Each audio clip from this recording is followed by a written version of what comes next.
పూరా లోకల్. నమస్తే, welcome to పురా లోకల్. నగరంలో మరోసారి ఉగ్రజాడలు కలకలం రేపుతున్నాయి. 2 రోజుల క్రిందట సికింద్రాబాద్ బోయగూడలో సమీర్ అనే యువకుణ్ణి విజయనగరం పోలీసులు అదుపులోకి తీసుకోవడం ఉలిక్కిపాటుకు గురిచేసింది. పాకిస్తాన్ నిఘా వర్గాలకు మన దేశ రక్షణ సమాచారాన్ని చేరవేసిందనే ఆరోపణలు ఎదుర్కొంటున్న యూట్యూబర్ జ్యోతి మల్హోత్రా సైతం వందే భారత్ ప్రారంభోత్సవ సమయంలో నగరానికి వచ్చిందని, ఆ సమయంలో ఇక్కడ కొంతమందిని కలిసిందనే ప్రచారం జరుగుతుండడంతో పోలీసులు ఆ వైపుగా విచారణ చేస్తున్నట్లు సమాచారం. ఇటీవల జరిగిన పహల్గాం దాడి, తాజాగా జరిగిన ఘటనల నేపథ్యంలో పోలీసులు అప్రమత్తమయ్యారు. అక్రమంగా నివాసం ఉంటున్న 100 మంది బంగ్లాదేశీయులను 4 నెలల వ్యవధిలో పట్టుకున్నారు. నకిలీ ఆధార్, ఓటరు గుర్తింపు కార్డులతో నగర పౌరులుగా చెలామణి అవుతున్నట్టు గుర్తించిన కొందరిని అదుపులోకి తీసుకొని ప్రశ్నిస్తున్నారు. వారికి సహకరించిన వ్యక్తుల వివరాలు రాబడుతున్నట్టు సమాచారం.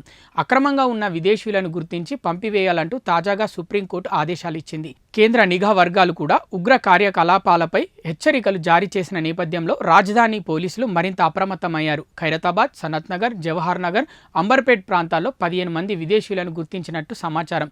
బంగ్లాదేశ్ నుంచి కొందరు అక్రమంగా పశ్చిమ బెంగాల్ మీదుగా నగరానికి చేరినట్టు పోలీసులు గుర్తించారు.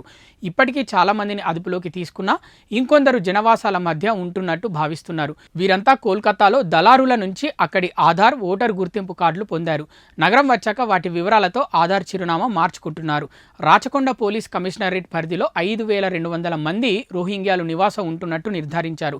పెద్ద అంబర్పేటలో తప్పుడు పత్రాలతో నివాసం ఉంటున్న 4 రోహింగ్యాలు ఎల్బీ నగర్ ఎస్ఓటీ పోలీసులకు చిక్కారు. Rachakonda police commissioner Sudheer Babu case వివరాలు వెల్లడించారు. మయన్మార్కు చెందిన మహమ్మద్ అర్మాన్ అలియాస్ సయ్యద్ ఉల్ అమీన్, నయీం అలియాస్ హైరుల్ ఇద్దరు అన్నదమ్ములు. అదే దేశానికి చెందిన రుమాన్ అఖ్తర్ అలియాస్ ముస్తఖిమా ముగ్గురు 2011లో అక్రమంగా భారత్లోకి ప్రవేశించారు. తొలుత బాలాపూర్లోని శరణార్థుల క్యాంపులో ఆశ్రయం పొందారు. 2014లో మరో రోహింగ్యా నగరంలో అప్పటికే అక్రమంగా ఉంటున్న మహమ్మద్ హరీస్ అలియాస్ మహమ్మద్ రిజ్వాన్ సాయంతో మహమ్మద్ అర్మాన్ తప్పుడు స్వీయ ధృవీకరణ ఇచ్చి మాంచాలకు చెందిన మీ సేవా సెంటర్ నిర్వాహకుడి ద్వారా ఆధార్ కార్డు సంపాదించాడు. ముస్తఖీమాకు కూడా ఆధార్ కార్డు సంపాదించాడు. వీరంతా క్రమంగా పెద్ద అంబర్పేటకు నివాసం మార్చారు.